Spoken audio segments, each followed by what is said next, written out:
난 예뻐. 네. 지유, 너 미쳤니? 저 새끼가 저거. 깜빡해야 되는 순간이야, 지금이? 자, 너무 아름다우셔서. 나 알아. 몇 페이지부터 지금 박지윤! 너 나 좀 만나보자. 자소서 할 때. 나 약간 자소서 할 때 좀 달라. 아 맞아요.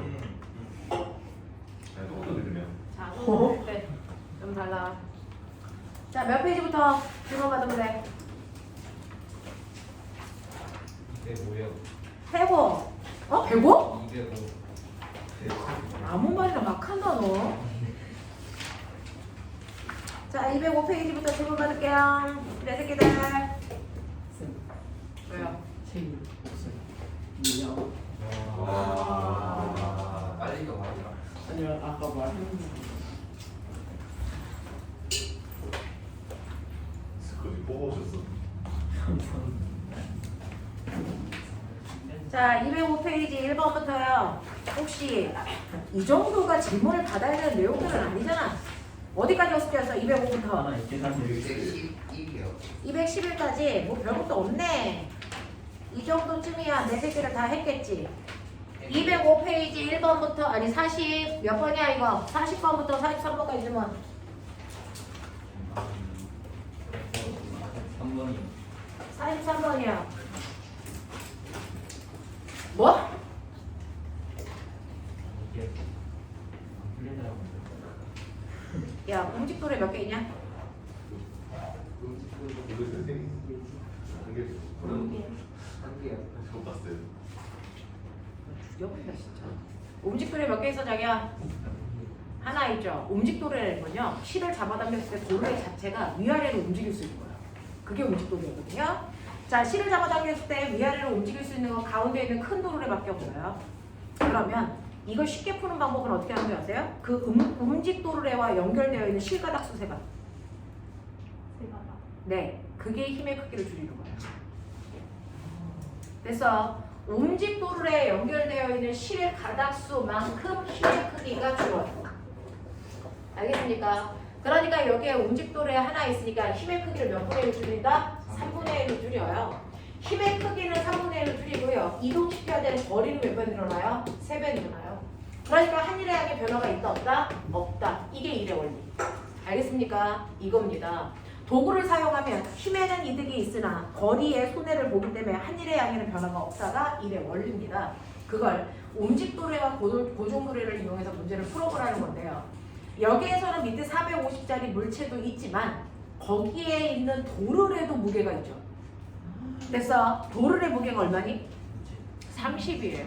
움직도르래만 실에 매달려 있는 거고요. 고정도르래는 천장에 매달려 있기 때문에 고정도르래 무게는 필요가 없어요. 알겠어? 주도라도 무시하면 되는데 여기에선 친절하게 움직도르래의 무게가 30이다 라고 줬어요. 그래서 네. 자, 그럼 움직도르래 하나 있다 했으니까 전체 무게가 얼마가 되는 거예요? 480N 되는 거예요. 그러면 힘 얼마 들어요? 160 들어요. 그 얘기잖아요.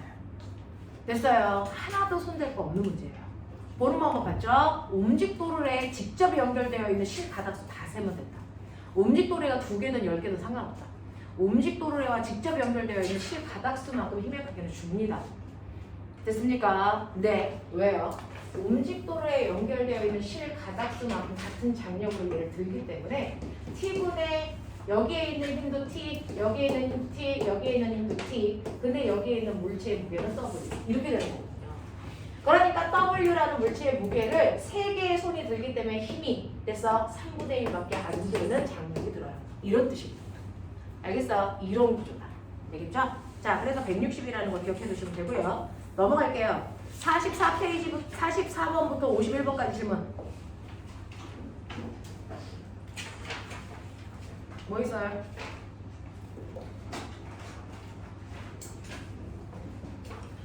숙제 안 하니? 넘기세요. 야, 너네 숙제 안 하니?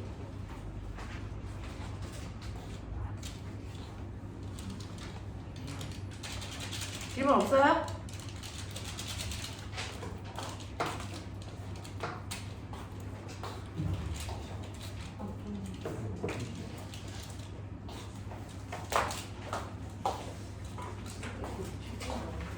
공부도 안 하고 자소서 준비도 안 하고 이렇게 조금만.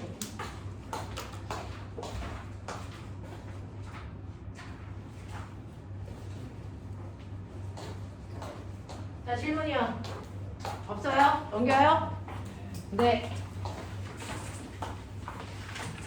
자, 208페이지부터 209페이지까지 질문. 55번이요? 이게 C가 어디밖에 없네. 자, 55번 보시면요. 그림과 같이 수평과 세타 원이 30도 일대라고 했어요. 경사면의 각도가 30도 일대. 7kg의 공이 줄에 매달려 있고요. 줄과 경사각이 이루는 각을 세타2라고 하자. 자, 그 각은 60도라고 줄게 라고 하는 거죠. 이때 실의 잡력은 얼마야? 라고 하는 거예요. 그러니까요. 이런 식으로 경사면이 있으면 이 경사면의 경사각은 30도이고요. 여기에 실로 공에 됐어요. 무게 중심점을 이렇게 연결한 거예요. 공의 중심을. 그랬을 때 이렇게 연결된 게 60도. 공의 중심에. 그래서 연결한 게 이렇게 60도를 이루고 있을 때 요 장력이 요게 얼마니? 라고 하는 T가 구하라는 얘기고요. 공은 7kg예요. 이렇게 되는 거잖아요.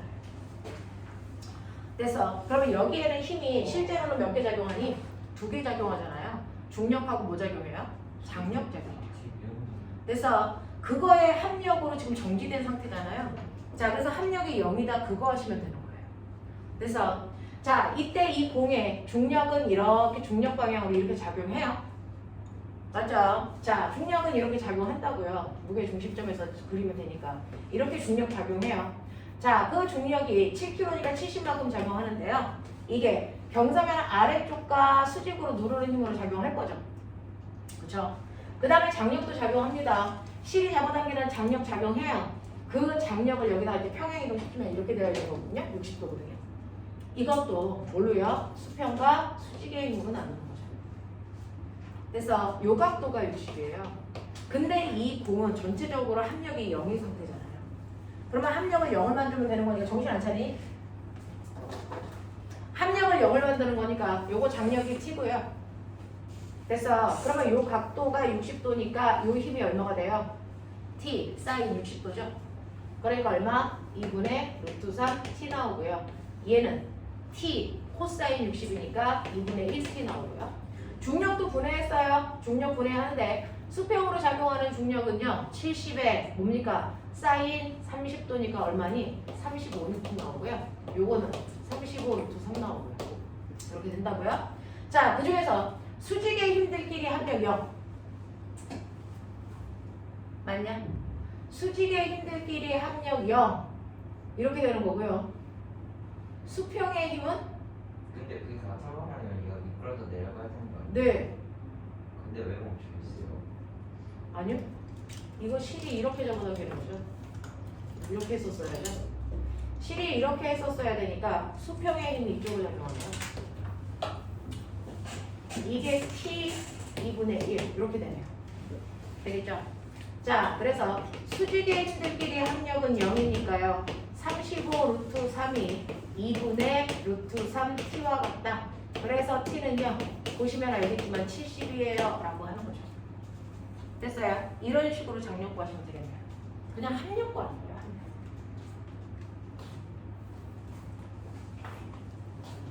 수평의 힘은 굳이 사용할 필요도 없고 수직의 힘으로만 하셔도 되는데 힘 분해는 저렇게 실이 물체를 잡아당기는 거니까 그래서 물체에서 실 방향 쪽으로 화살표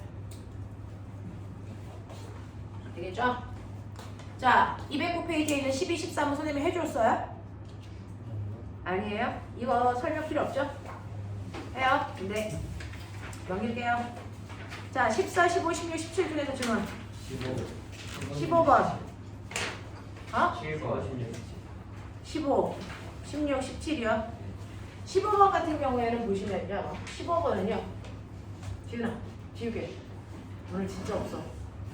여러 개. 자, 이렇게 벽이 있으면요. 벽에 이렇게 선반을 경첩을 이용해서 이렇게 선반을 달았다라고 치면 여기 선반에 물체가 이렇게 매달려 있을 수 있게끔 해줘야 되거든요. 근데 여기에 경첩으로 나사를 연결을 하더라도 얘가 시계 방향으로 회전시키려고 하기 때문에 사실은 이렇게 놓으면은 막대기가 밑으로 내려와요. 그래서 내려오지 않게 하기 위해서 어떻게 했어요? 여기 강철실로 이렇게 묶어놓은 거죠. 되겠죠? 이렇게 되어 있는 상황이에요. 그랬을 때 여기에 이제 뭐 줬냐면 여기에는 금고의 무게가 400kg이야. 그리고 막대기의 무게가 얼마냐면 이 막대기의 무게는 무게 중심점에서 아래쪽으로 80kg이야. 보이고 싶단 말이야. 됐죠? 자, 이렇게 줬을 때 여기에는 물체 금고를 잡고 있으면서 정지되어 있는 거거든요. 자, 이렇게 되어 있을 때 자, 거기에 있는 강철줄의 장력과 경첩에 작용하는 힘과 이거 구하래요. 그러니까 강철줄에서는 얘가 이대로 작용하는 얘기겠죠. 이 힘을 F, 요거 구하라는 얘기고요. 그 다음에 여기 경첩에 작용하는 요 힘 구하라는 얘기예요. 요거 두 개 구하라는 얘기예요, 각각. 됐죠? 그럼 한번 해볼게요. 실제로는 저 F라는 힘은요, 물체 여기에 있는 막대기가 밑으로 떨어지는 회전을 방지하기 위한 거니까 돌림형으로 푸시는 게 가장 좋아요. 여러분들 선생님이 저번 시간에 얘기한 것처럼 이렇게 막대기가 있을 때 여기에 나서 이렇게 연결하면 됐어. 중심으로부터 떨어져 있는 거리를 R이라고 하고요. 거기서 수직으로 누르는 힘을 F라고 하면 됐죠? 물체를 여기서 눌렀을 때 시계 방향으로 물체를 회전시키는 돌림힘이 생기는데 그 시계 방향으로 그 회전시키려는 돌림 힘은 중심으로부터 떨어져 있는 거리와 그 거리의 90도 방향을 누르는 힘의 곱이다. 그래서 F 곱하기 R인데 이 둘의 관계는 90도여야 된다. 이게 물체를 회전시키려는 능력, 돌림힘이라고 한다. 이렇게 했었어요? 됐죠? 자, 그렇다면 여기에도 사실은 이 막대기에도 돌림힘이 작용한 거예요. 근데 그 돌림힘은 무조건 시계 방향의 돌림힘과 반시계 방향의 돌림힘 두 가지가 있는데요. 그 크기가 같으면 어느 쪽으로도 회전하지 않겠죠. 그래서 돌림이 평형이 되겠죠. 됐습니까? 자, 그래서 돌림이 평형이라는 것도 머릿속에 집어넣어야 되는데 사실은 여기서 평형이라고 하는 게 두 가지가 있어요. 자, 그 두 가지의 평형은 선생님 저번 시간에 얘기해 드렸을 텐데 기억해 보세요. 사실은 어떤 물체에는 역학적 평형이라는 게 작용한다. 그걸 설명하기 가장 쉬운 게 시소예요, 시소. 이런 식으로 되겠죠. 자, 시소는 역학적 평형이 대표적으로 유지되는 물체인데요. 그 중에서 자, 중심으로부터 1m 떨어져 있는 곳에 80kg, 86N짜리 물체가 이렇게 누르고 있다고 쳐요. 그러면 내가 가지고 있는 20N짜리 물체를 얼마 떨어져 있는 곳에 놓으면 되니? 라고 하는 이제 이런 문제를 돌림으로 푸는 거예요. 사실은 여기 있는 A라는 물체는 시소를요, 보시는 것처럼 반시계 방향 물체를 회전시키려는 돌림힘이 작용한단 말이죠. 그 반시계 방향으로 회전시키려는 돌림힘이 수직으로 누르는 힘과 중심으로부터 떨어져 있는 거리의 곱이니까 80 곱하기 1이고요. 그 다음에 시계 방향 물체를 회전시키려는 돌림힘이 얘가 작용하는데요. 그 크기가 20 곱하기 떨어져 있는 거리의 x란 말이죠. 그랬을 때 힘의 크기 비율을 보시면 알겠지만 얘가 4대 1일 때 떨어져 있는 거리의 비율은 1대 4여야 곱한 값이 항상 같다. 그래서 이렇게 놓을 수 있거든요. 그래서 중심으로부터 얘는 4m 떨어진 곳에 놓으셔야 돼요 라고 하는 걸 할 수 있단 말이죠. 자, 그 다음에 또 뭐가 있냐면 이런 식으로 시계 방향과 반시계 방향으로 물체를 회전시키려는 능력이 같으면 회전 안 합니다 라고 하는 돌림힘 평형이라는 게 작용하고요. 그 다음에 또 하나 작용하는 게 뭐냐면 바로 우리가 배운 힘의 평형이라는 것도 시소에는 작용하고 있어요. 자, 잘 보시면 이 시소에는요, 위에 있는 물체 A와 B라는 두 가지 물체가요. 자, 아래쪽으로 얼마? 막대기를 100N의 힘으로 누르잖아요. 80하고 20 합해서 100. 됐어? 그러면 이 밑에 있는 이 막대기는요, 100이라는 아래로 누르는 힘을 받기 때문에 사실은 아래로 100N의 힘으로 자유낙하했어야 된다고요.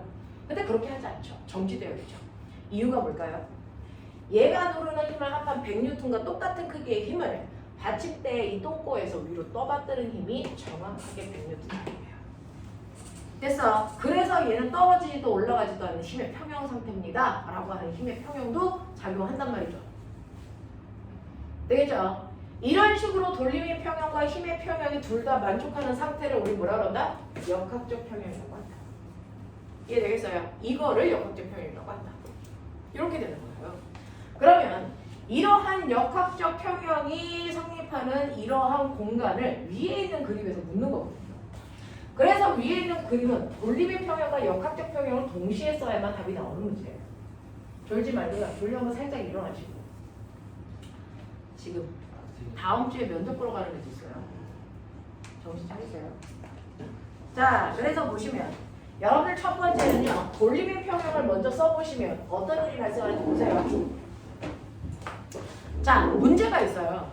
여기를 받침점으로 전 볼 건데 그리고 누르는 힘이 두 개가 이렇게 작용할 건데 됐어. 중심으로부터 떨어져 있는 거리와 힘이 수직이어야 된다 그랬죠. 그럼 어떡합니까? 이걸 거리로 보면 이거 수직하지 않잖아요. 이 거리하고 얘를 수직하지 않잖아요. 그럼 어떻게 해요? 이 거리를 피타로 나누시면 되죠. 이렇게. 맞아요. 그러면 되는 거 아닙니까? 그러라고 요 거리를 2m라고 준 거잖아요. 됐어. 그랬을 때 이 막대기의 무게 중심은 어디 있어요? 가운데. 그러니까 여기에도 가운데 있겠죠. 요렇게 있는 거예요. 그러니까 이 막대기를 그대로 평행 이동해서 아래를 끌고 내려왔다. 됐어. 뉘어서 끌고 내려왔다. 그랬을 때 무게 중심점 가운데 중심으로부터 1m 떨어진 곳에 있고 막대기 물체는요. 중심으로부터 2m 떨어진 곳에 400kg짜리가 있다. 이렇게 생각하시면 되는 거예요. 되겠죠? 근데 얘를 받침점으로 기준으로 하면 무게 중심도 물체도 얘네들을 다 시계 방향으로 회전시키려는 돌림힘밖에 작용하지 않아요. 맞아요. 그러니까 시계 방향으로 돌리려는 돌림힘이 80 곱하기 중력 가속도 10 곱하기 떨어져 있는 거리 1에다가 더하기 400 곱하기 중력 가속도 10 곱하기 떨어져 있는 거리 2. 요게 시계 방향 돌림힘이에요. 자, 그러면 이때 뭐가 필요합니까? 반시계 방향 돌림힘이 있어야 회전 안 하겠죠. 그 힘을 누가 줬을까요? 바로 F가 준 거예요. 됐어. 그러니까 F는 물체와 똑같은 위치에서 이쪽 방향으로 힘을 준 거죠. 됐어. 네. 그러니까 F라는 크기가 중심으로부터 2m 떨어져 있어요. 이렇게 되는 거죠. 되겠냐? 요거 계산하시면 얼마 나옵니까? 4,800 나오네요. 4,800이 절반이니까 얼마 나옵니까? 8,800이요? 네. 그럼 얼마 나옵니까? 4,400 나오네요. 됐어요? 이게 F의 정체예요. 됐어. 그래서 F라고 하는 힘은 4,400N 나와요. 이렇게 가는 거예요. 실제로 여기에서요. 이쪽 방향으로 4,400의 힘으로 누르고 있는 거예요. 그러면 4,400N의 힘으로 누르고 있는 거니까 그래서 이 벽면에서는요. 그죠? 얘가 여기를 이렇게 누르고 있음에도 불구하고 그래서 누르고 있으면 그 힘이 이렇게 전달돼서 여기서 이렇게 누르는 힘으로 작용하죠. 됐죠? 그 막대를 누르는데 그러면 벽을 뚫고 들어가야 되잖아. 자, 그렇지 않는 이유가 뭐야? 벽이 얘를 같은 힘으로 밀어내기 때문이죠. 그러니까 이쪽에서 밀어내는 이렇게 비스듬히 있을 때 밀어내는 힘이 4,400이 있고요. 또 있어요. 뭐가 있냐면 사실은 힘의 평형. 여기에 800N과 4000N의 힘이 아래로 잡아당기잖아요. 근데 밑으로 떨어지지 않잖아요. 그러면 이 경첩에서 위로 떠받드는 힘도 작용해야 돼. 그래서 힘의 평형. 얼마요? 얼마요? 4800N. 이렇게 될 거예요. 그래서 경첩에는요, 두 가지 힘이 작용합니다. 4400의 수평으로 미는 힘하고요. 물체를 들어올리는 4800의 힘하고요. 그래서 이 두 힘에 그래서 합력을 구하셔야 경첩에 작용하는 진짜 힘이 나온다. 알겠니? 이렇게 되는 거지. 이렇게 되는 거지. 필요한 거 메모. 네. 그러면은 네. 벽 전체가 이렇게 다시 있는데요. 네. 전체. 점만이 네? 뭐 공간이야? 강철들이랑 벽이랑 붙어 있는 네. 그 막대기가 강철 소매에 의해서 벽을 수평 방향으로 미는 힘이 작용한 거였어요. 그래서 저 막대기 자체는요. 수평으로 미는 힘도 받고 수직으로 잡아당기는 힘도 받기 때문에 그것과 똑같은 크기의 힘이 반대방으로 작용합니다. 그래서 합력이랍니다. 그 다음에 16번 보시면 16번 넘사벽의 그림처럼 보이는데 얘 사실은 뜯어보면 열나 단순한 문제예요. 그러니까 한 번도 그림을 안 뜯어봤을 뿐이죠. 이거 뜯어보면 되게 간단해요. 그러니까 어렵지 않아요. 그래서 여러분들은 다양한 형태의 그림들을 뜯어보는 연습하는 거예요. 그러면 여러분들이 어떤 문제를 2차에 가서 문제를 보더라도 그거 힘 뜯는 거 어렵지 않거든요. 자, 그러면 이 문제를 보시면 어떻게 되어 있냐면요. 여기에 이렇게 막대기가 하나 있어. 이 막대기 위에 있는 막대기 그리고 있어요. A예요. 자, 거기에 끄트머리에 물체 하나가 있어. 이 물체의 무게가 F2라는 거예요. 자기 무게만큼 누르겠죠. 됐죠?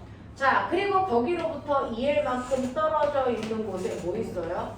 공 하나가 있죠. 아니잖아. 공이 밑에 있잖아.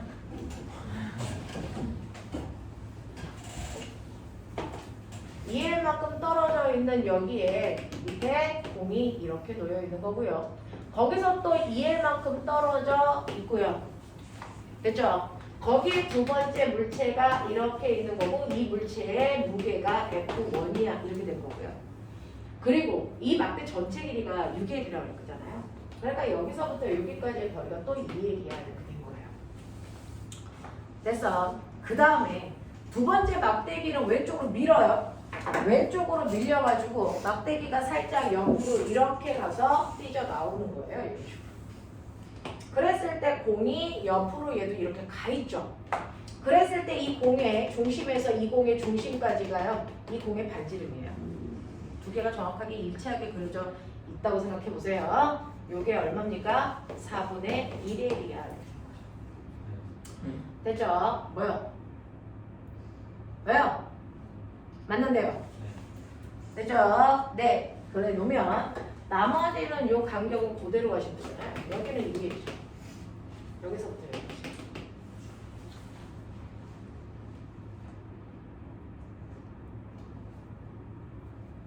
여기서 여기까지가 야, 나 그림 어떻게 그렸어? 잘못 그랬어요. 아니야, 잘 그렸어. 예.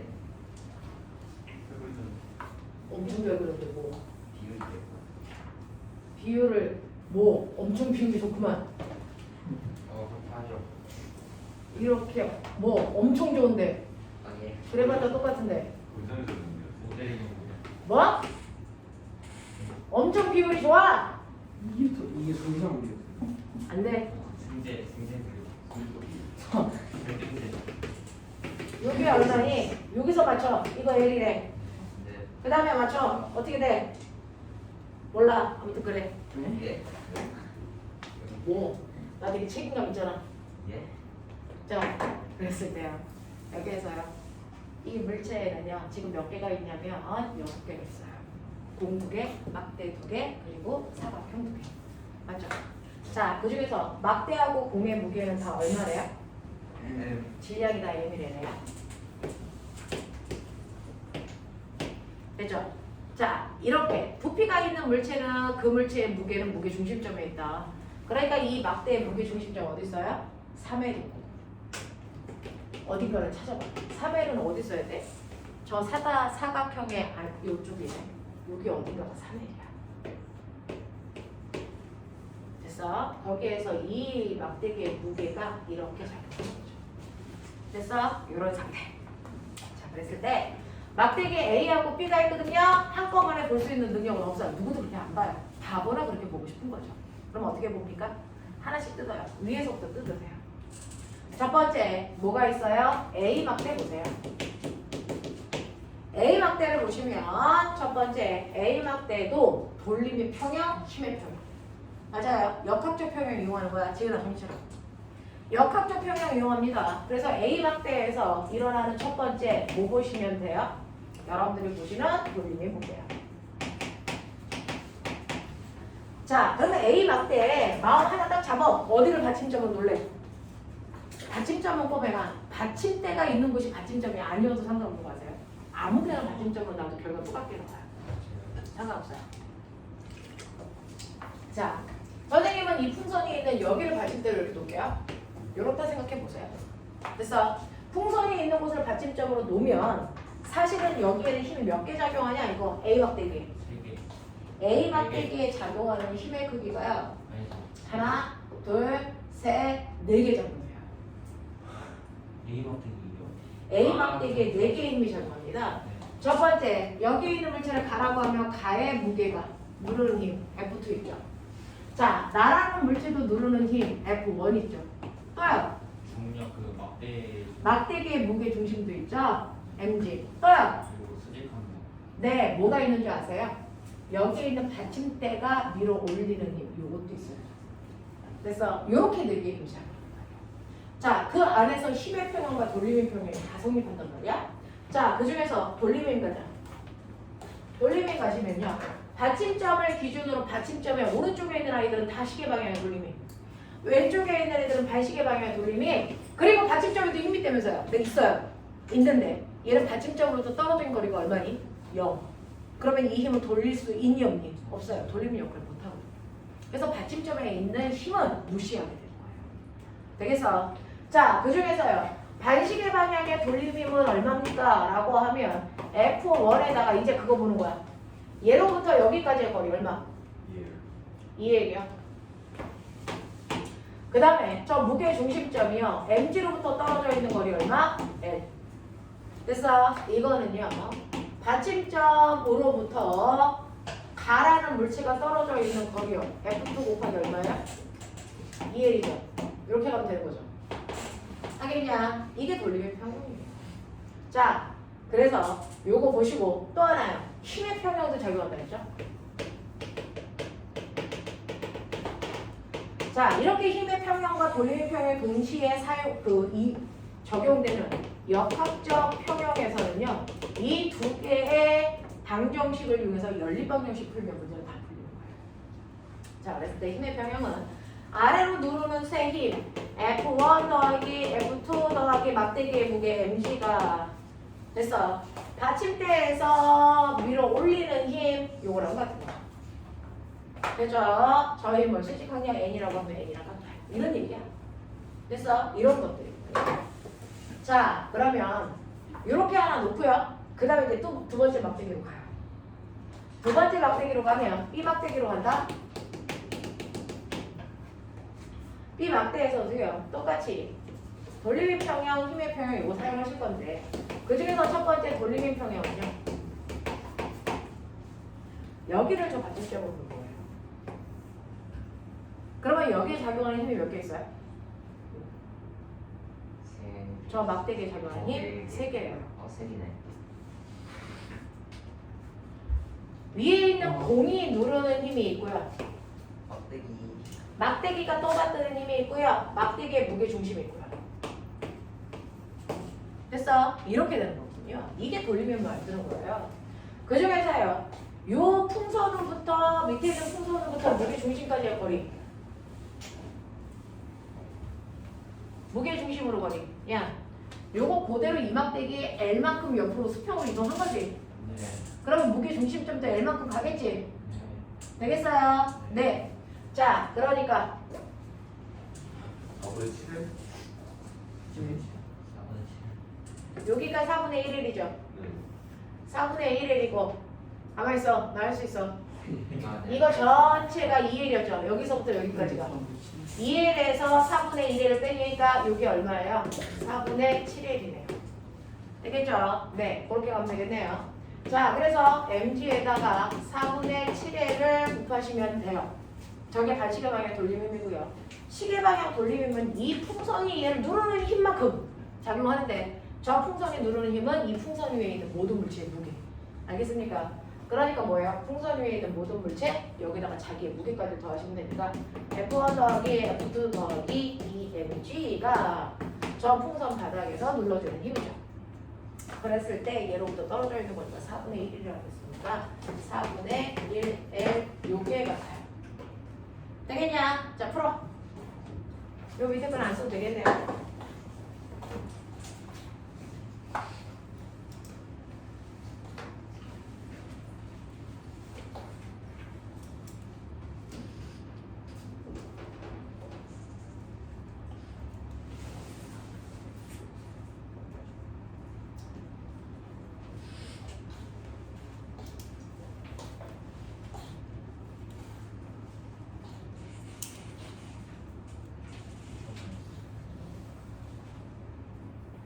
상훈아, 그래서 왜 여기 질문하니?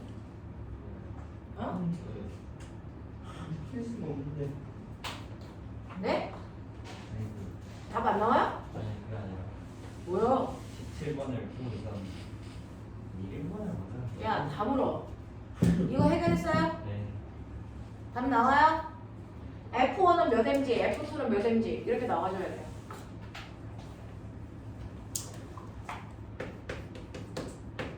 이거 구해주세요. F1은 몇 mg, F2는 몇 mg 이렇게 정리해 주시면 돼요. 그래야 F1과 F2의 비율을 구할 수 있죠.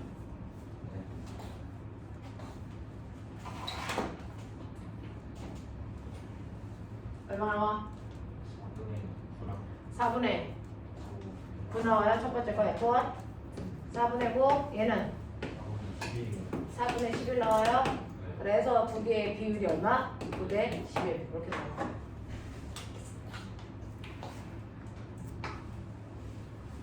되겠죠? 그 다음에 17번 문제는 바보만 아니면 다 풀 수 있는 문제예요. 문제 제대로 읽으셨으면 이거 지워도 돼요? 지워도 돼? 오케이. 이거 바보만 아니면 다 풀 수 있는 거예요. 문제 차분차분 읽어보세요. 어려울 거 하나도 없어요. 오히려 17번 문제가 이 중에서 제일 쉬운 문제예요.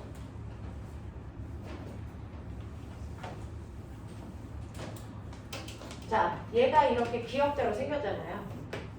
기억자로 생겨있는 이 아이가 여러분들이 보시면 여기에 어느 특정한 곳에 뭐 A라고 적혀 있고요.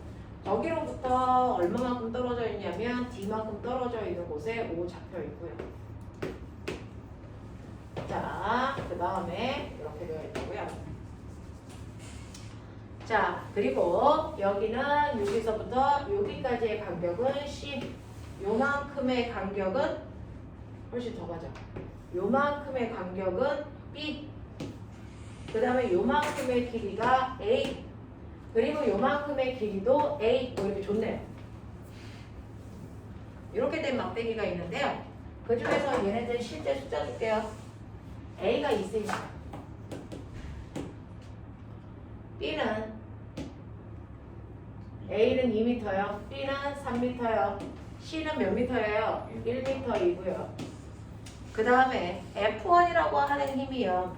여기에서 누르는 힘을 F1이라고 했는데 F1을 30N. F2는 여기서 누르는 힘인데요. 이 F2라는 힘이 10N.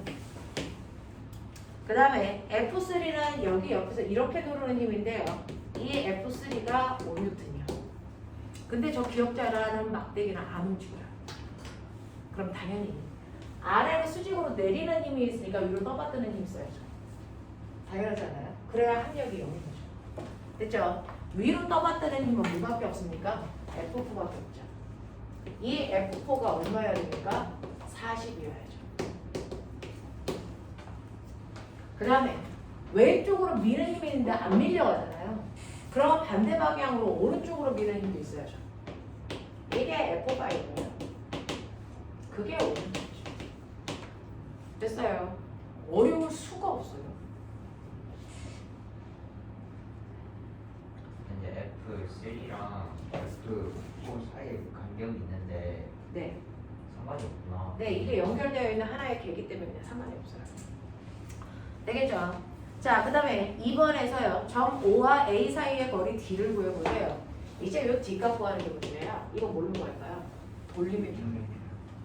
그래서 선생님 뭐라 했어요? 받침대의 위치 어디에 있던 상관없다.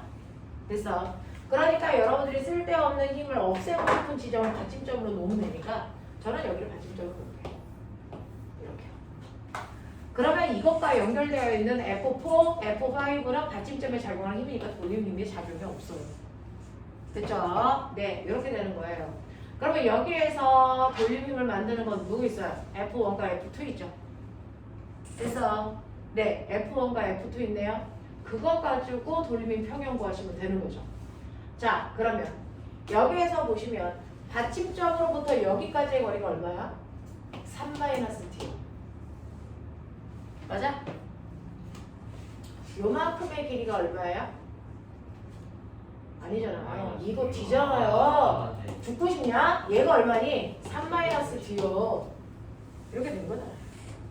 그랬을 때 돌림이 평형이니까요. 30 곱하기 D는 그래서 10 곱하기 3-D 이거죠? 이게 돌림이 평형이죠? 해보세요. F3도 근데 돌림이 있잖아. F3는요.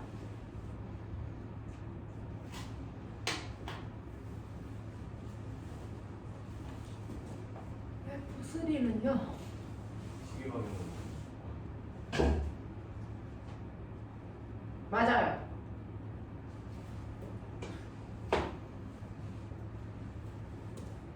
그럼 막대기의 길이 오른쪽에다 5이 추가해주고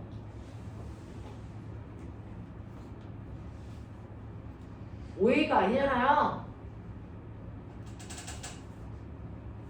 받침점으로부터 떨어져 있는 거리가 A가 2잖아요. 그러니까 여기다가요 5 여기다가 뭐예요? 이게 2니까 여기는 8 마이너스 B죠? A, 5 마이너스 D죠? 2니까 맞아? 이렇게 하면 되죠. 하겠냐? 보여보세요. 갖고 해.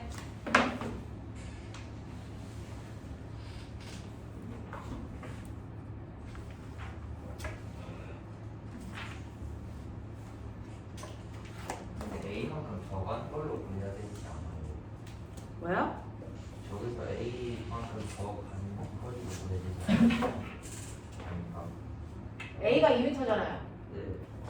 그러면은 요 길이가 3 마이너스 D죠? 네. 거기다 2m 더 가면 되죠? 그러니까 정말 10-D로 계산해야 되는 거 아니에요? 왜냐면 쟤는 밑에 있잖아요. F3는 상대적으로. 그러면은 저 거리로 생기는 돌림이 또 있지 않을까요?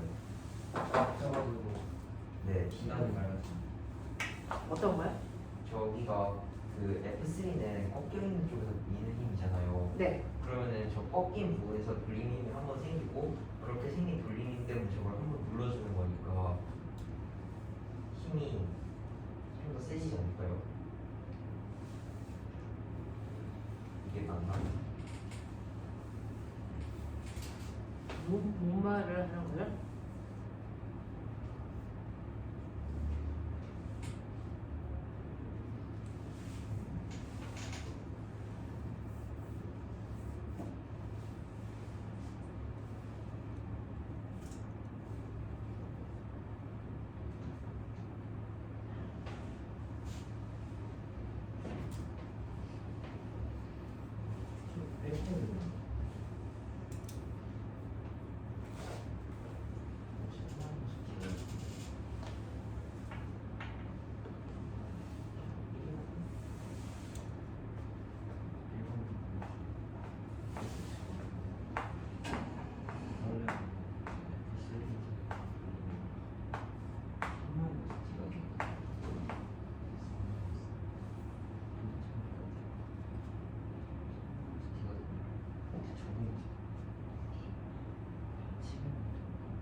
맞는데요?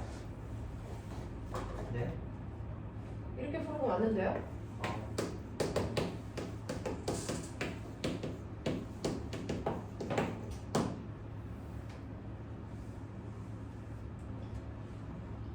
이렇게 하면 얼마 나오니? 15, 오늘 40, 오늘 55요. 45 D는 얼마? 55. 55요? 45 D는 55, D는 9분의 11이요?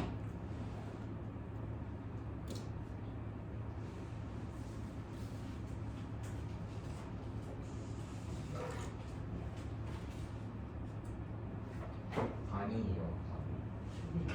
근데 이놈의 덕지가 허구가 틀려가지고 못 믿겠어요. 잠깐만요.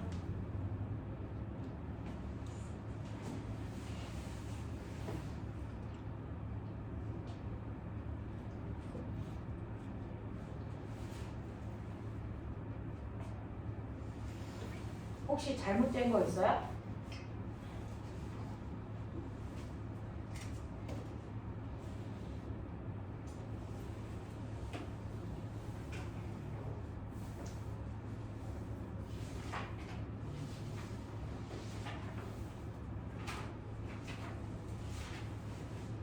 거의 잘못 구하고 있니? 30D는 10, 3-D 아니면 문제가 답지에서는 그냥 5A로 나왔어요. 5A. 네? 5A라고 나왔어요. 그 10-3D까지는 맞는데 아니 뒤에서는 저거 오라고 보고 있잖아. 어쨌든 서 저까지 안 보고 5일이라고 되어 있다고요? 뭐가요? 심장을 우로 잡고 그저 수직거리가 A잖아요. 그걸로 한것 같은데.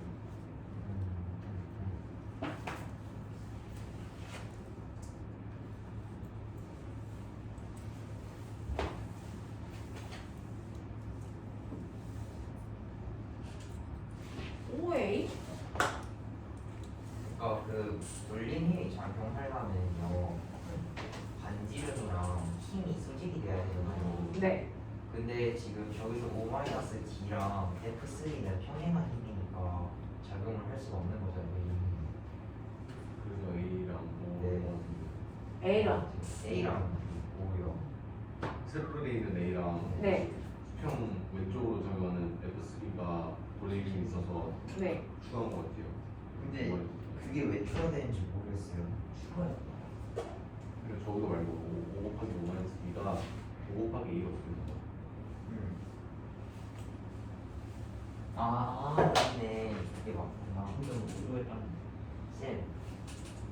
쌤? 앞에 나가도 될까요?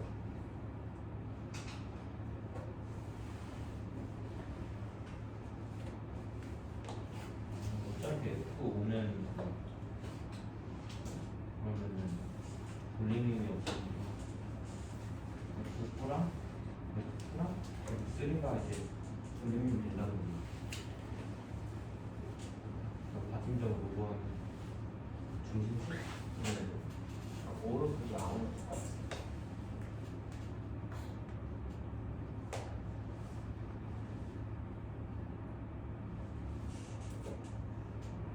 앞에 잠깐만 나가면 안 될까요, 쌤? 뭐? 앞에 잠깐만 나가면 안 될까요? 나와요? 그렇네. 잠깐만 녹화하고 있다. 수평은 안 보고 그러니까요. 수직으로 얘기잖아. 여기서요. 이제 알았네. 이 여기 이 거리랑 이 힘을 곱한 거잖아요. 여기 이 마지막 부분에서. 근데 얘랑 얘는 평행하니까 돌리기는 작용할 수가 없는 상태잖아요. 네. 그러니까 이 거리를 여기를 회전축으로 해서 이 거리를 회전 반지름하고 이 힘을 돌림힘에 쓰이는 힘으로 해가지고 하면은 여기서 이렇게 돌아가는 거잖아요. 네. 그럼 얘도 시계 방향, 얘 시계 방향, 얘가 반시계 방향 해가지고 이렇게 두 개 더하고 이렇게 하는데 대신 여기는 이 반지름이 A로 나오는 거죠. 그건 아니에요. 갑자기 그렇게 썼다. 그렇게는 써요. 그렇게 보면 안 되는데. 인정해.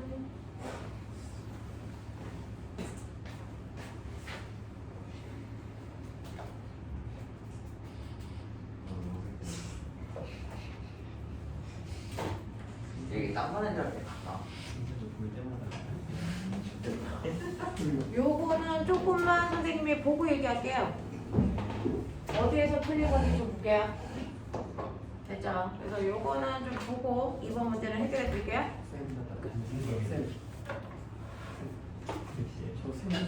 네. 자, 그러면 넘겨서 뒤에 있는 운동량과 에너지 먼저 하고요. 그거 못했던 문제 17번 해결할게요. 자, 211페이지부터.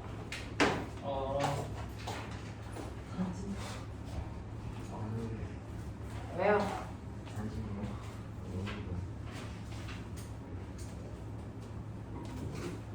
해보자. 전작이랑 단순동만 안 됐으면 진짜 재밌었어.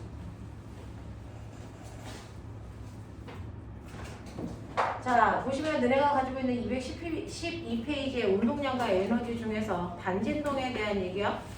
그 반진동에 대한 얘기하고 그 다음에 역학적 에너지 보존 법칙 요거 들어간다. 자, 우리는요. 그동안에 우리가 얘기하는 운동이라고 하는 거 정지된 물체와 차별되는 성질을 가지고 있는 아이를 운동하는 물체라고 한다. 자, 이렇게 운동하는 아이는 정지된 물체와 뚜렷하게 차별이 되는 게 뭐지? 운동량. 그렇죠. 바로 운동량이 아니고 운동 상태야. 그래서 움직이는 물체만 가지고 있는 특별한 성질 운동 상태를 가지고 있고 그게 바로 빠르기와 방향이라고 했어요. 됐죠?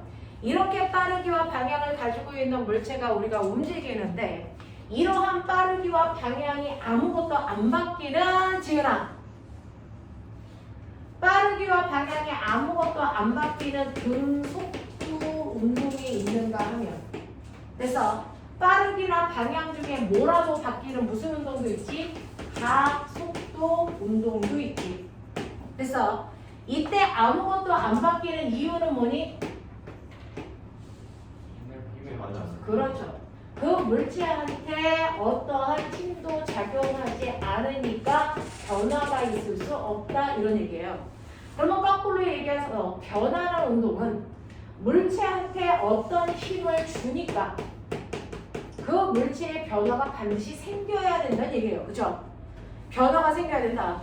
그럼 내가 힘을 주면 무조건 변하는 거잖아요. 그죠? 뭐가요? 빠방이. 그래서 내가 힘을 줘서 빠르기만 바뀌게 하기도 하고요. 또는 방향만 바뀌게 할 수도 있고요. 또는 그래서 세 개가 동시에 빠르기와 방향을 동시에 바뀌게 할 수도 있다는 얘기예요. 자, 그러면 이거 어떻게 조절해요?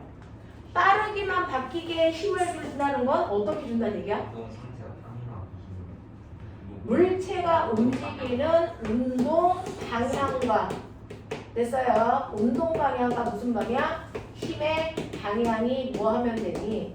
이게 따라하면 되죠. 같은 방향이거나 반대 방향이거나. 그래서 자, 그런가 하면 방향만 바꾸려면 어떻게 해야 되니? 네. 운동 방향과 힘의 방향이 서로 수직한 방향이면 되죠. 다 바뀌게 하려면 어떻게 하면 되니? 네, 비스듬한 방향이면 다 바뀌죠. 자, 그래서 우리는 이 경우에 운동 방향과 힘의 방향이 수직한 방향일 때와 비스듬한 방향일 때 나타난 운동에 대해서 해보자 이 얘기예요. 그 중에서 운동 방향과 힘의 방향이 수직해서 방향만 바뀌는 대표적인 운동의 예는 뭐가 있다? 등속 원운동이 있고요. 그래서 다 바뀌는 운동의 대표적인 예는 뭐가 있어요? 이게 포물선 운동 그리고 무슨 운동이 있어요? 진자 운동이 있죠.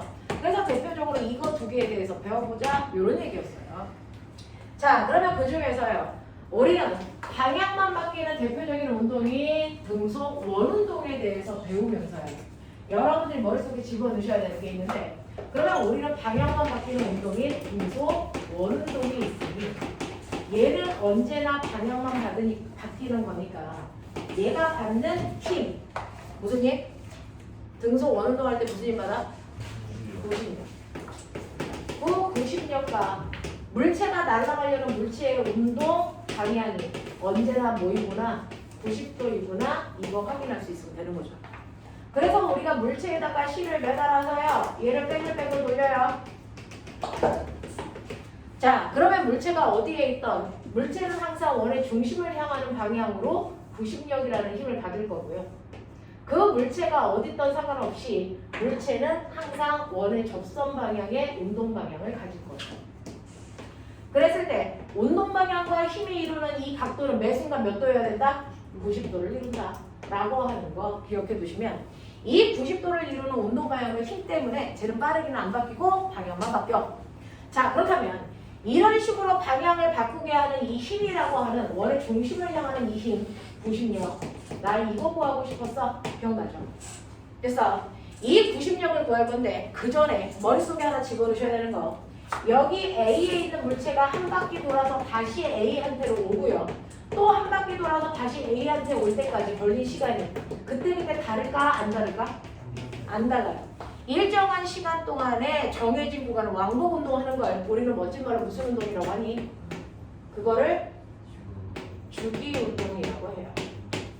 그랬을 때 한 주기라는 건 A에서 출발해서 A로 올 때까지 걸리는 시간을 주기라고 하는 거고요. 그 주기의 역수가 뭐니? 그렇죠. 이거를 우리는 진동수라고 하는 거야 라고 하는 거 알고 계시는 거고요. 자, 그렇다면 나는 이 구심력이라고 하는 지은아! 구심력이라고 하는 힘의 크기를 구할 건데요. 이 구심력이라고 하는 모든 힘은 F는 ma예요. 그러니 구심력도 돌고 있는 물체의 질량에다 가속도만 곱하면 구심력이라는 게 나올 것이다. 그러니까 구심력을 구하기 위해서는 구심 가속도를 구해야 되고요. 구심 가속도는 일정한 시간 동안의 속도 변화값이니까 속도만 알면 된다. 이거죠.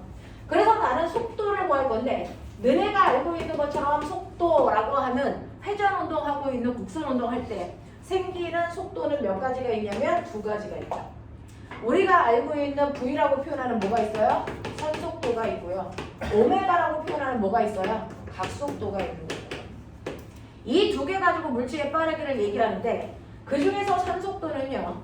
일정한 시간 동안에 돼서 얼마 갔니? 라고 하는 이동 거리로 구하는 거고요. 각속도라고 하는 것은요. 여러분들이 아시는 것처럼 일정한 시간 동안에 회전한 각도로 구하는 거죠. 근데 그 일정한 시간이 한 바퀴 회전하는 데 걸리는 주기라면 지은아 일어서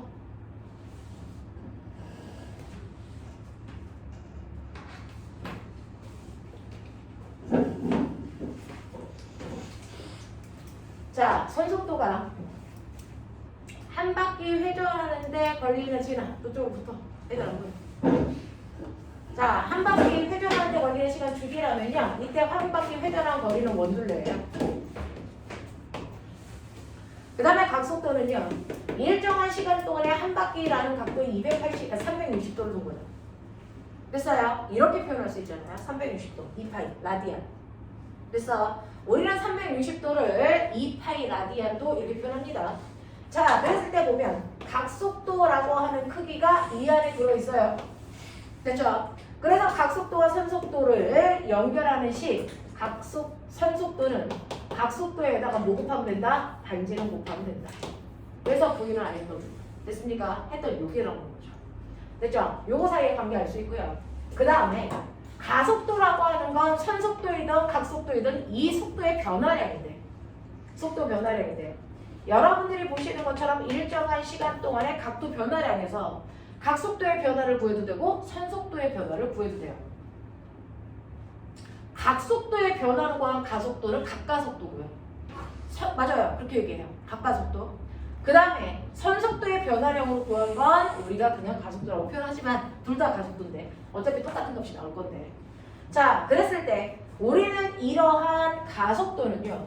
이 아이가 여기에 있다가 여기로 가도 등속 원운동이기 때문에 빠르게 크기는 똑같아요. 10m/s, 10m/s. 단지 방향만 이쪽 방향이었다 이쪽 방향으로 틀기 때문에 지금 바뀌는 건 뭐예요? 그대로 평행이동 해보시면 알겠지만 여기에서 이렇게 가면서 움직임 각도, 요 센터만큼의 각도가 생기는 거죠. 됐죠? 그래서 가속도는 일정한 시간 동안에 빠르게는 일정한데 각도만 바뀐 거예요. 맞아요? 센터만큼. 그랬을 때 T분의 센터를 뭐라 했어요? 오메가라고 했잖아요. 그러니까 가속도는요. 선속도에다가 각속도를 곱한 만큼이 구심가속도가 된다. 하겠어? 네, 이렇게 되는 건데 이때 V는 뭐라 그랬어요? RW라 했잖아요. 그러니까 V 자리에다가 RW를 집어넣으라고요. 그럼 뭐가 됩니까? R 오메가 제곱. 됐어? 또는 오메가는 R분의 V이기 때문에 여기에다가 대입하셔도 되죠? 그럼 뭐 나옵니까? R분의 V 제곱이라고 하는 두 가지 가속도를 구하는 방법이 나와요. 그 가속도에다가 단지 질량만 곱하면 그게 우리가 원하는 구심력이다. 그래서 구심력이라는 건 mr 오메가 제곱 또는 r분의 mv 제곱으로 계산합니다. 하겠어요? 하겠어요? 네. 그래서 요것만 기억하자. 구심력은 mr 오메가 제곱 또는 r분의 mv 제곱으로 구한다. 그래서 여기에서 m 날리면 무조건 가능합니다. 알겠지? 알겠지? 네, 이렇게 구하자. 자, 그러면 이러한 우리가요 구심력을 이용해서 등속 원운동을 구했어요. 여기까지 이해되니? 이해되니? 네, 이거를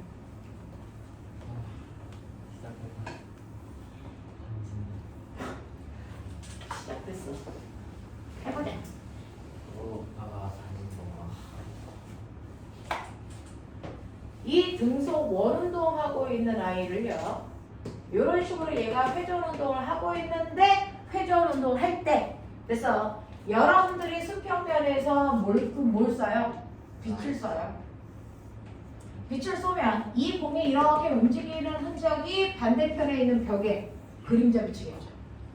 자, 그림자를 비추면 실제로 빛에 의해서 원의 가운데 있을 때 그림자는 여기에 와요. 이 지점을 우리가 5점이라고 하죠.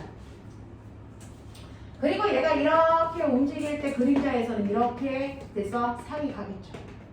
그러니까 여기까지 온 거고 더 가서 여기에 오면 여기까지가 온 거고 그리고 얘가 돌아서 이렇게 오는 동안 그림자 다시 내려오는 거고 그렇죠? 반대편으로 가면 그림자는 이렇게 내려오다가 여기까지 내려와서 이렇게 무한 반복 운동하는 거예요. 그래서 여러분들 실제 등속 원운동을 그림자를 비춰보면 일정한 구간을 직선으로 왕복 운동하는 것처럼 보이죠? 그래서 자 이렇게 일정한 시간 동안에 왕복 운동하는 걸 우리는 멋진 말로 뭐라고 하냐면 그거를 주기 운동이라고 하고요. 주기 운동에는 꼬맹아 원운동도 주기 운동이고 진자 운동도 주기 운동이죠. 하지만 그러한 진자 운동, 주기 운동 중에서 가장 단순한 형태의 주기 운동만 뭐라 한다? 네, 그거를 단진동이라고 한다. 그러면 단진동은 주기 운동 중에서 단순해야 되는데 그 단순하다는 건 뭐야? 이동 경로가 뭐여야 된다? 직선 구간이어야 된다. 그래서 직선 구간을 왕복 운동하는 게 바로 단진동 운동인데요. 그렇다면 등속 원운동은 단진동 운동일까? 아니죠. 곡선 운동이죠. 그러니까 이제 단진동이 아니지만 이 원운동하는 공에 그림자를 벽에다 비치면 그림자 운동은 뭐니? 단진동 운동인 거야. 알겠어? 또 실에 이렇게 추를 매달아서요. 얘를 왕복 운동시키는 진자 운동은 단진동이 아니죠. 왜? 곡선 구간이니까. 하지만 빛을 위에서 쏴요.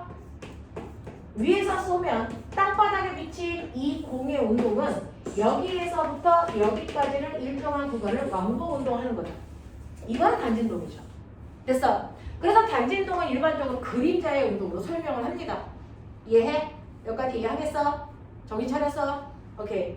자, 그럼 그 중에서 이 단진동에서도요, 단진동을 시키는 힘이라고 하거든요. 그 중에서 아까 여러분들이 했던 등속 원운동을 시키는 힘이 뭐예요? 네. 등속 원운동을 시키는 힘을 우리가 구심력이라고 한다면 단진동을 시키는 힘은 뭐냐면 복원력이라고 합니다. 구심력은 어디를 향하는 힘? 원의 중심을 향하는 힘이에요. 원의 중심 방향을 향하는 힘이고요. 등속 원운동 할 때 힘의 크기 바뀌니 안 바뀌니? 힘의 크기는 안 바뀌어요. 됐어? 그래서 항상 원의 중심 방향을 향하면서 됐어? 구심력의 크기는 뭐 하냐면 일정한 이 힘을 우리가 구심력이라고 한단 말이야. 그래서 자 근데 복원력은 어디를 사용하는 힘? 복원력은요 회복시킨다. 원래 위치로. 원래 위치로 보내려는 힘입니다. 그러면 얘가 원하는 원래 위치를 뭐라 그럴까요? 멋진 말 평형점. 평형점이 어딘 줄 아세요? 무조건 합력이 0인 지점. 그래서 속력이 가장 빠른 지점. 그게 평형점의 정의예요. 그래서 합력이 0이고 속력이 가장 빠른 지점이 평형점입니다. 자, 여기 등속 원운동에서는 지금 그림자상에서 정가운데 여기를 평형점이라고 놓은 건데요. 그래서 항상 복원력은요 평형점을 향하는 힘이에요. 그래서 구심력은 원의 중심을 향하는 힘이고요. 평형점은 항상 원의 중심 방향을 향하는 힘이기 때문에 힘의 방향이 이래요. 그래서 여기를 O라고 하고 여기를 A라고 하고 여기를 B라고 하면 O에서 A 사이에 작용하는 복원력은 O를 향하는 이 방향이에요. 아래 방향. 그 다음에 O에서 B까지 작용하는 복원력은 O를 향하는 방향이니까 이쪽 방향이에요. 그러면 이 복원력은요. 그래서 이렇게 공이 여기에 있을 때 복원력 어느 쪽으로 받아요? 이쪽으로. 그래서 올라갈 때까지 그쪽으로 받았다가 내려갔다가 평형점을 지나 여기로 오는 순간 복원력 방향 어디요? 이쪽이죠. 됐어? 그러니까 복원력은 중심, 평형점을 기준으로 복원력은 크기와 방향이 모두 바뀌는 힘입니다. 알겠습니까? 네, 라고 합니다. 그래서 복원력은요, 언제나 평형점을 향하는 힘으로요, 크기와 방향이 모두 변합니다. 구심력이랑 비교해 보시라고요. 구심력은 등속 원운동을 할 때는 힘의 크기는 안 바뀌고요, 힘의 방향만 바뀌었어요. 원의 중심을 향하는 방향으로. 맞아요.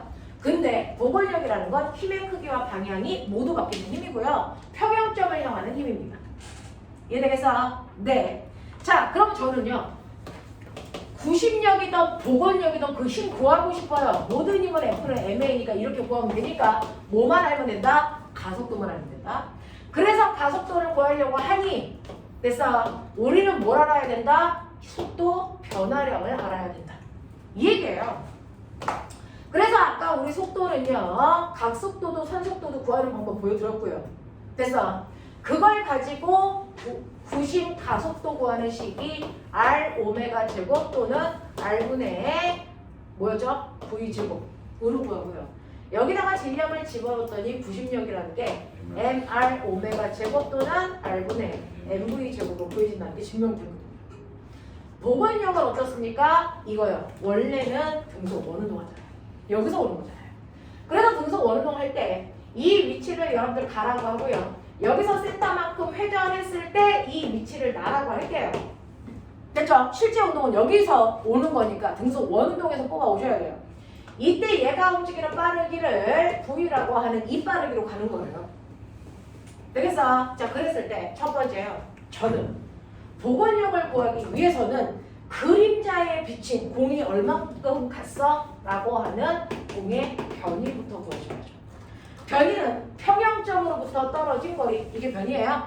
자, 그러니까 가에서 나로 가면 가에서 나로 갈 때요, 가 다시에서 나 다시라고 하는 그림자의 위치로 가는 거잖아요.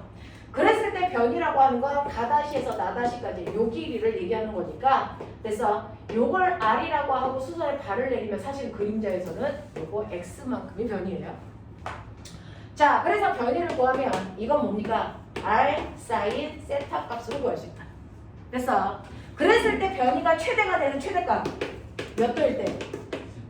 사인 세타가 가장 커야 되니까 90도일 때, 그러니까 여기서 90도 털어 여기까지 왔을 때가 최대 변이로, 이때 그림자의 위치를 우리는 뭐라고 한다? 진폭이라고 한다. 됐어. 단진동의 진폭. 이렇게 구하는 거예요. 그 진폭을 우리가 습관적으로 뭐라고 써요? A라고 써요. 됐죠? 그래서 요걸 A로 바꾸려는 노력들을 하시는 거죠. 됐어. 그러면 최대값일 때가 바로 진폭이 나오니까 변이의 x는 얼마다? 진폭. 이게 바로 우리가 봤던 발질의 크기예요. 원의 발질. 됐어? 이걸 진폭을 한다. 이렇게 된 거고요. 그 다음에 속도는요, 이렇게 원운동하는 물체가 여기 왔을 때 빠르기가 이쪽을 향하는 방향으로 원의 속도 V 작용하잖아요. 그랬을 때 그림자의 속도는 라고 하면 그림자는요, 이 속력 방향은요, 사실은 수평 방향의 속력과 수직 방향의 속력으로 나누죠. 그 중에서 그림자에 비친 속력은 이 속력만 그림자 속력이에요. 맞아요. 이 속력은 그림자에 나타나는 안 나타나거든요. 그러니까 그림자의 속력은요, 요 각도가 세타면 요 각도도 세타이잖아요. 자, 요 길이가 V인 거잖아요. 그럼 θ 그리시면 되잖아요. 요 크기가 얼마입니까? 라고 하는 V 다시는 뭐가 됩니까? V 코사인 세타 값이 되는 거죠. 그러니까 속력이 가장 빠른 지점이 어디? 각도가 0인 지점 평형점이에요. 됐어. 그 평형점에 왔을 때 우리가 구하려고 하는 진자 운동의 속력이 바로 등속 원운동하는 물체의 속력과 똑같다. 알겠습니까? 그래서 V 다시는 V 값이랑 똑같아요. 가는 거예요. 이해해요? 자, 그 다음에 가속도는요 라고 하면 가속도는요 여기에 왔을 때 정신 차려. 자, 가에서 이렇게 돌아서 나까지 오는 거죠. 나까지 왔을 때 실제로 원에서의 가속도는 이쪽 방향으로 부신 가속도가 나요. 그렇죠? 그랬을 때 그림자, 여기에 있는 이 그림자에 비친 가속도 방향은 가속도는 무조건 흰 방향이죠. 그러니까 이거 벡터분해하면 이렇게 나오죠. 이때 그림자는 위아래로 움직이는 수직 방향 요것만 나타나요. 수평 방향이 나타나요? 안 나타나요. 그러니까 그림자에 비친 가속도는 요 가속도가 그림자가 가는 가속도.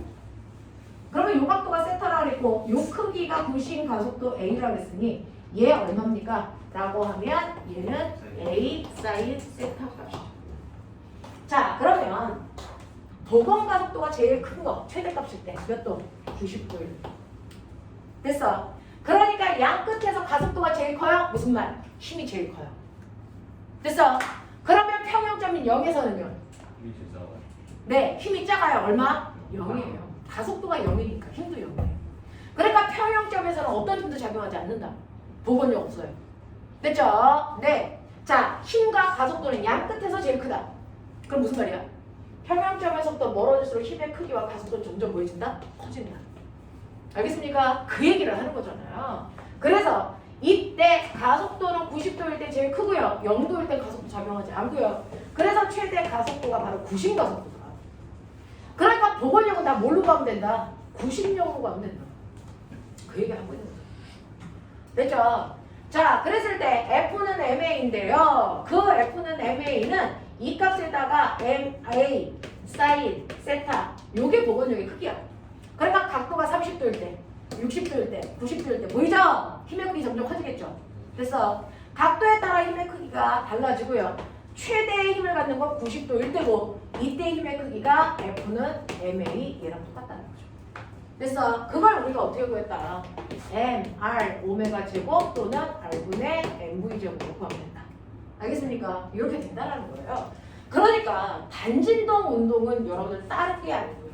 우리한테 묻는 건 무조건 최대의 상황에서만 물어요. 그러니까 단진동은 또 하나의 뭐다? 등속 원운동이다. 알겠습니까? 이렇게 보고 가시면 되거든요. 그래서 보건력이 어디가 큰지, 속력이 어디가 최대인지 그것들을 각각 어떻게 구할 수 있는지는 등속 원운동으로 해결하시면 된다고. 되겠어? 자, 그러면 이런 식으로 아이가 땡땡땡땡 단진동 운동을 하고 있을 때요.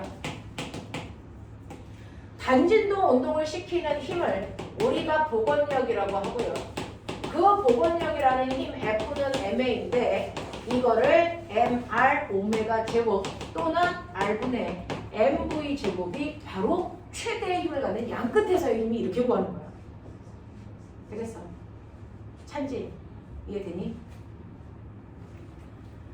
자, 그러면요. 저요.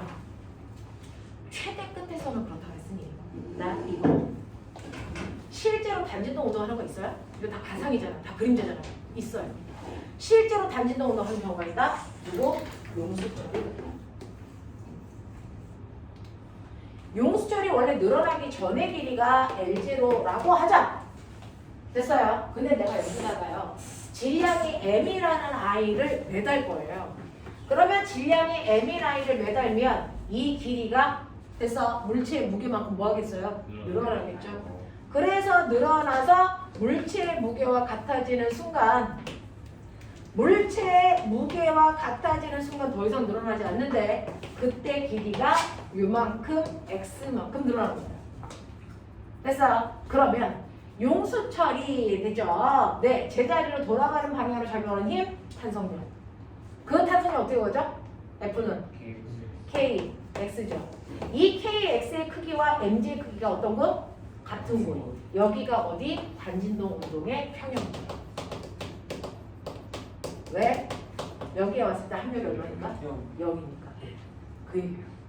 근데 제가 여기에서요 어떻게 해요? 지금 평형점에 올 때까지 늘어난 길이만큼을 한 번 더 늘어나게 할게요. 그러면 평형이 유지되니 깨졌니? 깨졌어요. 왜요? 늘어나지 않은 처음 길이에 비해서 실제로 늘어난 길이가 요만큼 늘어난 거예요. 됐어. 그러니까 용수철의 입장에서는 총 몇 x 늘어난 거니? 2x요. 그러니까 사실은 위쪽 방향으로 작용하는 힘은 2kx고요. 아래쪽 방향으로 작용하는 힘은 얼마예요? mg거든요. 근데 아까 mg의 크기가 뭐랑 같다 했어요? mg의 크기가 kx랑 같으니까 됐어. 여기서 kx만큼을 빼면 합력 구할 수 있죠? 얼마만큼이요? 그렇죠. 그래서 이때요. 평형점보다 a만큼 내려온 이 지점이요. 이 지점에서는 위쪽을 향하는 방향으로 kx라고 하는 힘이 작용하는데 이 힘이 무슨 역할을 할 거다? 보건력의 역할을 할 거다. 그걸로 딩딩딩딩 움직일 거다. 됐어. 그래서 내가 여기까지 잡아당겼다가 손을 놓으면 이 보건력 때문에 어떻게 되니? 위쪽으로 튕겨 올라오면서 점점 뭐 해줄까요? 빨라지죠. 왜? 얘가 끌려가는 방향과 보건력 방향이 뭐하니까? 같은 방향이니까. 그래서 끌려가는데요. 점점 평형점으로 다가올수록 받는 힘의 크기는 뭐예요? 줄어들어요. 정신 차려요. VT 그랬고요. 처음에는 힘이 너무 커서 가속도 크죠. 그러다가 점점 평형점으로 갈수록 힘의 크기가 줄어드니까 가속도 크기 뭡니까? 줄어들죠. 그래서 평형점에 오면 더 이상 속력의 변화는 없겠죠. 근데 속력이 너무 빠르죠. 1000m/s. 멈출 수 있니 없니? 멈출 수 있니 없니? 야, 너네 죽고 싶냐 진짜? 너네 시험 보러 갈 때까지 이거 설명 이제 끝이거든요. 정신 안 차려. 자, 그래서요. 평형점으로 오면 올수록 힘의 크기가 줄어들어서 VT 그래프에서 기울기가 뭐죠? 가속도죠. 힘의 크기가 줄어드니까 가속도의 크기는 줄어요. 그래서 평형점에 오면 가속도의 크기가 얼마가 된다고요? 0. 그러면서 내가 한 번만 얘기한다. 가속도의 크기가 준다고 해서 속력이 주니? 아니죠. 속력 증가량이 감소하는 거죠. 어쨌든 증가를 한단 말이죠. 그래서 증가하면서 평형점에 오면 속력이 최대가 되죠. 이렇게 되면 내가 원하는 곳에 왔어. 그럼 멈추면 되죠. 근데 이 새끼 개찐따예요. 왜요? 원하는 곳에 왔는데 속력이 너무 빨라. 멈출 수 있다 없다. 그 이유를 설명해. 운동관성. 맞아요. 운동관성 때문에 자기가 원하는 위치에 왔는데도 멈출 수가 없는 거예요. 그래서 그냥 팅하고 튕겨나가요. 평형점을 지나간다고요. 그럼 평형점을 지나가는 그 순간부터 뭘 받니? 또 보건력이라는 힘 받죠. 어느 방향으로? 아래 평형점 방향. 그러니까 이 새끼는 위로 튕겨 올라가는데 힘이 아래로 작용해요. 운동 방향과 힘의 방향이 무슨 방향? 반대 방향. 그럼 속력은 뭐였니? 거꾸로 줄어드는데 평형점에서 조금 멀어지면 힘이 조금밖에 안 작용해요. 그러니까 속력이 조금 감소하겠죠? 근데 평형점에서 많이 멀어질수록 힘이 점점 세지죠? 그러면 속도가 극단적으로 줄겠죠. 그래서 어디까지 갑니까? 최대까지. 속도가 다시 0이 되는 그 순간까지 가죠. 근데 꼭 생각해봐. 요만큼 늘어났을 때 무슨 에너지가 생기는 줄 아세요? 한성 에너지, 위치 에너지. 그게 줄어들어 운동 에너지가 됐죠. 그 운동 에너지가 다시 0이 될 때까지 가려면 다시 똑같은 위치 에너지를 만들어야 되겠죠. 그러니까 요게 x였으면 그 다음 어디까지 갑니까? 또 x까지 가야 속력이 0인 곳이 생기겠죠. 그래서 여기까지 갔다가 다시 속력이 0 되니까 보건력 아래적용 다시 생겨요. 이걸 무한반복. 알겠어? 이 x가 뭐라고요? 이 i의 진폭이라고요. 알겠습니까? 그래서 얘는 댕댕댕댕 이지랄 하는 단지도 운동 한다고요. 알겠습니까? 이때 평형점 어디라고요? 무게와 탄성력의 크기가 같은 지점이요. 맞아? 그랬을 때 무게에 의해서 늘어난 길이만큼을 한 번 더 잡아당기면 그걸 주기로 i가 단진동 운동을 한다고요. 이때 진폭이 x니 2x니? x죠. 평형점으로부터 떨어진 거리니까. 이게 진폭이에요. 됐어? 그래서 여러분들이 보시는 것처럼 A에서 출발해서 O로 갔다가 B로 갔다가 다시 O로 갔다가 다시 A로 가는 걸 무한반복하는데 이때 A에서 출발해서 그 다음 A까지 오는데 걸리는 시간을 우리 뭐라고 할 거다? 이걸 주기라고 하죠. 그럼 이게 한 주기로 뭐에 의해 결정되니? 길이야. 여기 매달려 있는 물체의 질량 또요. 용출의 탄성계 용줄 상수 또요.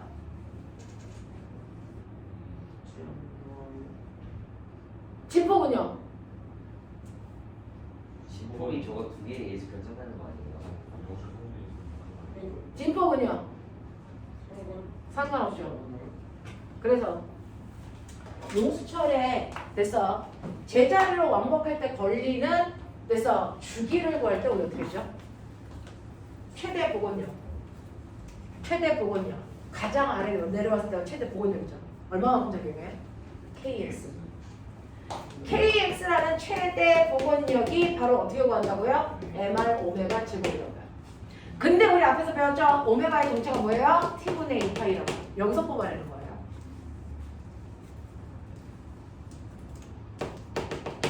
그래서 여기다가 집어넣으시면 MR T의 제곱분의 4파이 제곱이고요. 됐어. 여기에서의 이 R 값이랑 X 값이 다 뭐라는 뭘 얘기해요? 진폭이죠.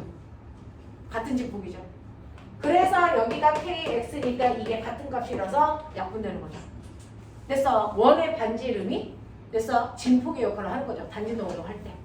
되겠죠? 자, 그래서 나 주기 구할 거니까 T는 보이세요? 2파이 루트 뭐였습니까? K분의 M이요. 이렇게 보죠. 그럼 용수철의 주기는 뭐에 의해서 결정된다? 어차피 2파이는 숫자야. 이건 안 변해. 됐어. 지구에 있던 달에 있던 2파이는 안 바뀌는 거잖아. 맞니? 그럼 뭐에 의해서만 결정된다? 탄성 계수와 질량에 의해서만 결정되는데 물체를 쪼개지 않는 한 질량은 변하니 안 변하니? 안 변하죠. 이거 무게 아니잖아요. 질량이잖아요. 고유한 값이잖아요. 안 바뀌잖아요. 그러면 용수철, 같은 용수철의 주기를 변화시킬 수 있는 건 뭐밖에 없다? 탄성계수. 그러면 같은 용수철이야. 재료 안 바뀌어. 이거 탄성계수 어떻게 하면 바꿀 수 있니? 저거를 두 개 따라요. 이거를 두 개를 달던 또는 이 새끼를 반으로 자르던 하면 용수철의 탄성계수가 바뀌어요. 지금 이 용수철의 탄성계수는 어떻게 결정되는지 아세요? 이거요. 용수철이요. 늘어나기 전 원래 길이 L0. 거기다 탄성계수. 그래서 L0에다가 탄성계수를 곱한 값은 무조건 재료와 굵기가 변하지 않는다면 변하지 않습니다. 이 값은 무조건 일정해야 돼요. 근데 용수철을 반으로 잘라요. 그럼 원래 길이가 반으로 줄다는 거죠. 원래 길이가 반으로 줄어들면 용수철의 상수가 어떻게 돼야 됩니까? 2배 커진다. 그래서 용수철을 자르면 자를수록 탄성계수가 커지기 때문에 용수철이 잘 늘어나 안 늘어나? 안 늘어나죠. 그래서 이거 반으로 잘라서 그러면 여기에 2K가 되는 거예요. 그럼 주기는 어떻게 되는 겁니까? 줄어드는 거예요. 무슨 말인지 알아요? 네. 근데 이거를 아까 네가 두 개를 매달린다 그랬죠? 그럼 원래 길이가 몇 배가 되는 거예요? 2배가 되는 거예요. 이게 2일 제로가 되니까 용수철 상수가 어떻게 됩니까? 2분의 1 K가 되는 거죠. 더 잘 늘어나는 용수철로 바뀌는 거예요. 정리를 한 차례냐?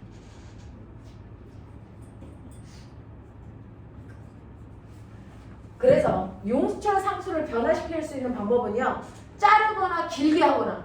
알겠습니까? 그 자르거나 길게 하거나 라고 하는 게 용수철의 길이를 바꾸거나 두께를 바꾸거나 이 얘기거든요. 단위 길이당 두께니까.